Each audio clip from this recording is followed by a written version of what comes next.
या युद्धामुळे जे रायगड जिल्ह्यातले पेन येथे प्रसिद्ध असलेले गणपती त्यांना कुठं फटका बसलाय, आपल्यासोबत जे आहेत मूर्तिकार आपण त्यांना विचारूया. हे युद्ध सुरू आहे, तुमची मूर्ती कुठे कुठे जातात आणि किती दिवसांनी जे लवकर जाणार आहेत ते लेट झाले काय सांगाल? मी मंगेश पवार, गणपतीचा आमचा कारखाना आहे. आमच्याकडून America, Dubai, West Indies, south Africa, Canada, Australia अशा बऱ्याच देशांमध्ये जातात मूर्त्या. आता हे युद्ध 30 दिवस चालूच आहे कंटिन्यू. त्याच्यामुळे काय झालं आहे, पहिले आता आमच्या जवळ 15-1 हजारच्या मूर्तीची ऑर्डर असते बाहेर देशात, आणि आत्ता साधारण 5-1 हजार मूर्ती गेलेले आहेत. ते जानेवारीपासून चालू होतात जायला आणि मे महिन्यापर्यंत होत आहेत. तर आता 5-1 हजार मूर्त्या गेल्या आहेत त्यातल्या, आणि 10 हजार मूर्त्या जाणं बाकी आहे. या युद्धामुळे जरा सगळं शांत झालेलं आहे, जाणं येणं सगळं बंद झालेलं आहे.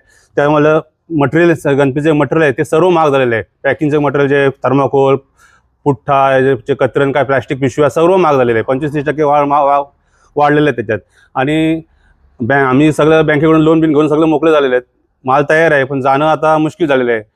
तर सरकारकडे ही विनंती आहे, आमचा गणपती युद्ध थांबून जावं, गणपतीचे विघ्न तळून ते सगळं गणपतीचं जाऊन प्रत्येकाच्या परदेशी जाऊन दे.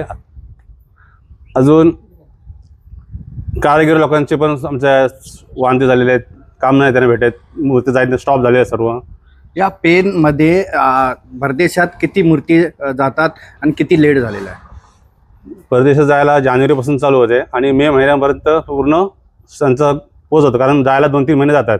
तर आमच्या आतापर्यंत 5,000 मूर्त्या गेलेल्या आहेत आणि अजून 10,000 मधनं किती मूर्त्या जातात? पेनमध्ये कमीत कमी जवळजवळ 70-80 हजार तर आराम जाईल असणार. खरंच पेनचे जे मूर्तिकार आहेत त्यांना खूप संकट आलेले आहे युद्धामुळं. सरकारने याच्याकडे लक्ष देण्याची गरज आहे असं ह्या मूर्तिकार म्हणतात. मोहन जाधव, न्यूज 18 मराठी, रायगड.